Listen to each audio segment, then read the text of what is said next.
اما اللي يبربرون دايم في الشاشات وهذول ما عندهم الا الصراحه اللي العطنه والكذاب والترند.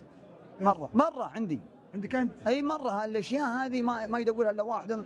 انا اعلاني بالقيمه الفلانيه هذا ضعافه منه. الواحد اجى شيء يصلي له ركعتين ويحمد ربه على الشيء اللي جاه. فما ذي الاشياء العمر عندك العمر اللي يتابعون ورا الشاشات، عندك اللي ما معه موتر، وعندك اللي شوي اوضاعه تقهر في نفسه. عندك شيء يقول الحمد لله. قصدك ما حد يصرح؟ لا بالله اللي يصرح هذا كذاب. انا اقولها انه كذاب.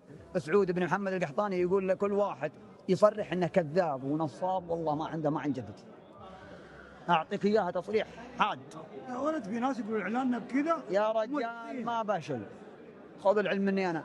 الاعلان هذا العمر لما جيت في الموقع وشفت الرجال متحاودينك من يمين ويسار، هذا العمر الجمهور اللي يوقع صح. اما يجوني ناس يقول انا قيمتي كذا كذا ولا جاء في المحل ما حد وقف عنده. هذا العمر كذاب. هذا قاعد يسوي دعايه العمر. عرفت ولا لا؟ ودك ان الواحد يوم يقول اعلاني بالقيمه الفلانيه ودك انه يتحاسب.